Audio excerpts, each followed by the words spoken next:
Salam hormat dan salam sejahtera. Berita Pagi Sarawak, edisi Ahad 20 Disember bersama saya Debbie Amanda Padan. Kementerian Kerja Raya KKR berkemungkinan akan mewajibkan penggunaan teknologi pemodelan maklumat bangunan atau Building Information Modelling BIM dalam pelaksanaan projek-projek kerajaan dan swasta pada masa akan datang. Menyatakan demikian, Menterinya Dato' Sri Fadilah Yusof berkata, teknologi BIM merupakan proses menghasilkan lukisan pembinaan bangunan yang komprehensif dan tepat secara realiti maya. Cuma kena itu, of course, even the architects yang ada, they are not qualified betul-betul lagi in terms of building information modelling. That's why we want to encourage people, because the cost of investing into this system is quite expensive. Datuk Sri Fadilah berkata demikian pada sidang media selepas menghadiri majlis perjumpaan bersama editor media Sarawak di Kuching. Dalam pada itu, di Sarawak katanya KKR dan Lembaga Pembangunan Industri Pembinaan CIDB sedang bekerjasama rapat dengan Universiti Teknologi Swinburne Kampus Sarawak untuk menubuhkan sebuah pusat BIM bagi melatih golongan profesional dalam sektor pembinaan serta mereka yang berminat mengenai teknologi itu. Pusat serupa juga akan dibina CIDB Negeri Sarawak di Kuching selain ibu pejabat CIDB di Kuala Lumpur serta beberapa lokasi lain yang akan diputuskan kemudian. Dalam pada itu, Dato' Sri Fadilah Yusof berkata, pandemik COVID-19 memberi kesan besar terhadap bilangan pekerja di tapak pembinaan Lebuhraya Pen Borneo, LPB, khususnya pekerja asing. Jelasnya ia berikutan penutupan pintu sempadan negara dan kebanyakannya pekerja asing yang bekerja di tapak pembinaan LPB ialah dari negara berisiko tinggi wabak COVID-19 seperti Indonesia dan Filipina. Justru beliau menggalakkan rakyat tempatan untuk mengisi kekurangan pekerja di tapak pembinaan LPB dalam usaha memastikan kerja-kerja pembinaan di setiap jajaran dapat berjalan lancar seperti sebelum ini. Mereka yang berminat boleh mendaftar dengan Lembaga Pembangunan Industri Pembinaan CIDB, manakala pekerja asing yang masih berada di Malaysia sejak Perintah Kawalan Pergerakan PKP boleh dipertimbang untuk diambil bekerja selagi mereka tidak mempunyai rekod jenayah. Peruntukan sebanyak RM6.9 juta diluluskan oleh Ketua Menteri untuk menaik taraf tebingan dalat. Dato' Patinggi Abang Johari Tun Openg berkata, peruntukan tersebut sebagai kesinambungan kepada kerja-kerja mengindahkan kawasan sekitar tebingan dalat. Katanya peruntukan RM1.9 juta akan digunakan untuk membina bumbung dengan reka bentuk dahan rumbia di sebelah kiri tebingan tersebut. Jadi kita pola lah sebelahnya atau perannya yang memberikan satu simbol rumbia yang menjadi hasil mahsul yang ada di kawasan ini.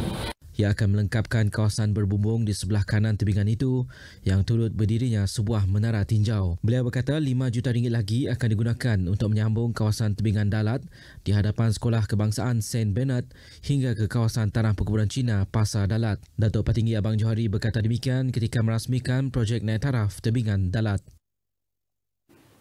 Bancian Penduduk dan Perumahan Malaysia Banci 2020 hingga 2021 membantu kerajaan negeri merangka pelan pembangunan berdasarkan keperluan rakyat Sarawak khususnya di Lawas. Timbalan Ketua Menteri Dato' Amar Awang Tengah Ali Hassan menyatakan langkah itu membolehkan jumlah penduduk di sesuatu kawasan diketahui selain mendapat nilai status sosioekonomi penduduk bukan bertujuan bagi mengenakan cukai. Bagi tujuan itu, Dato' Amar Awang Tengah menyeru ketua-ketua masyarakat dan ketua kaum mengambil peranan masing-masing termasuk bertanggungjawab individu itu sendiri. Ini untuk kepentingan ketani daerah Lawas dan khususnya. Kerana ketani mau input-input itu supaya kita dapat merancang. Orang Lawas mau ni. Berdasarkan pada banci yang dibuat. Beliau menyatakan demikian selepas majlis perasmian Anjung Usahawan Sunda di Pejabat Daerah Kecil Sunda, Lawas. Sementara itu, beliau menyatakan Anjung Usahawan Sunda yang dibina ini dapat memperkasa usahawan perusahaan kecil dan sederhana di kawasan sekitar selain usaha kerajaan negeri meningkatkan pendapatan rakyat. Anjung Usahawan Sunda bernilai 3.9 juta itu antara 12 anjung usahawan yang akan dibina di Lawas di tapak tanah kerajaan negeri dan dijangka siap pada Mac 2022. Daripada 12 anjung usahawan, 8 daripadanya di bawah Agensi Pembangunan Wilayah Utara NRDA dan selebihnya di bawah Kementerian Perdagangan Antarabangsa dan Industri, Terminal Perindustrian dan Pembangunan Usahawan Sarawak. Seramai 346 isi rumah dari 13 buah rumah panjang di kawasan Ulu Mukah bakal mendapat manfaat daripada projek skim elektrik luar bandar yang dilancarkan semalam. Menurut Menteri Muda Elektrik Luar Bandar, Datuk Liwan Lagang, projek bernilai hampir 17 juta ringgit itu kini sudah dalam proses tender. Dedah Datuk Liwan Lagang, projek ini merupakan projek yang amat ditunggu-tunggu oleh penduduk di kawasan tersebut.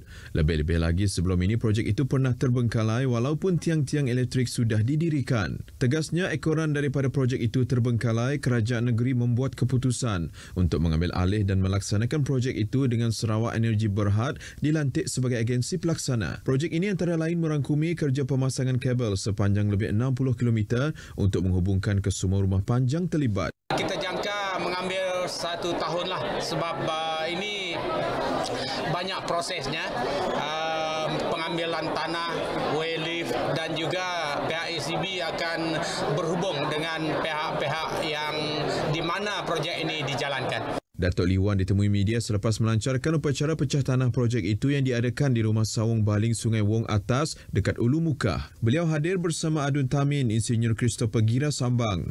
Dalam pada itu, Datuk Liwan turut mendedahkan sesi dialog bersama penduduk terlibat akan diadakan sebelum projek bermula dan selepas projek siap. Semua tanah hak adat Bumiputera NCR di kawasan Ulu Mukah telah disukat perimeternya dan diwartakan di bawah Seksyen 6 Kanun Tanah Negeri. Menurut Ahli Dewan Undangan Negeri Tamin, Insinyur Christopher Gira Sambang, usaha menyukat perimeter tanah ini bermula di kawasan Dun Tamin sejak tahun lepas melibatkan kawasan-kawasan seperti Ulu Mukah, Balingyan, Siong dan Tamin.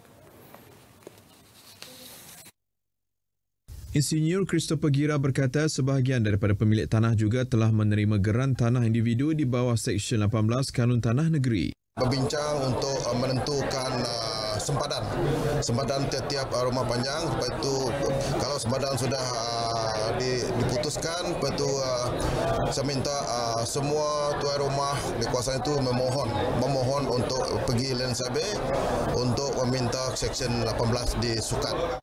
Beliau ditemui media selepas menyerahkan surat Warta Rizab Bumiputera Pertanian kawasan Sungai Kuah, Sungai Duat, Batang Selangau dan Batang Mukah di bawah Seksyen 6 Kanun Tanah Negeri kepada 26 orang tuai rumah di kawasan Ulu Mukah. Dalam majlis penyerahan yang diadakan di Rumah Sawung Baling Ulu Mukah itu, beliau turut mengumumkan peruntukan berjumlah RM34,000 untuk Jawatankuasa Kemajuan dan Keselamatan Kampung Rumah Sawung dan RM5,000 lagi untuk Biro Wanita Rumah Panjang tersebut. Turut diserahkan pada majlis itu adalah 16 keping cek berjumlah RM211,000 kepada pelbagai persatuan dan ahli jawatankuasa rumah panjang di sekitar Dun Tamin. Penubuhan perpustakaan mini di Kampung Sampat Sebangan Sebuyau dilihat dapat mempertingkat kemahiran bertutur dan menulis dalam bahasa Inggeris dalam kalangan anak-anak di kawasan berkenaan. Menteri Muda Infrastruktur dan Pembangunan Pelabuhan Sarawak, Dato' Julaihi Narawi berkata, ia adalah penting untuk anak-anak mudah menguasai mata pelajaran di sekolah seperti sains dan matematik. Sebab kita mahu supaya anak-anak kita di luar bandar mendapat akses kepada bahan-bahan bacaan.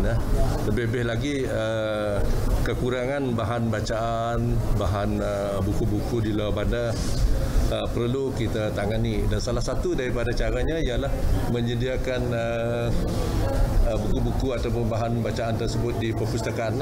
Justru beliau merangkap Ahli Dewan Undangan Negeri Sibuyau berharap penubuhan perpustakaan di kampung tersebut memberi manfaat kepada anak-anak di kawasan itu.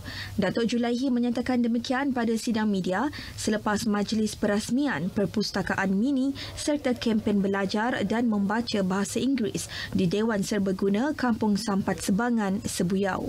Turut diadakan penyampaian sumbangan 60 beg serta peralatan sekolah kepada anak-anak yang bakal memasuki darjah 1 tahun depan.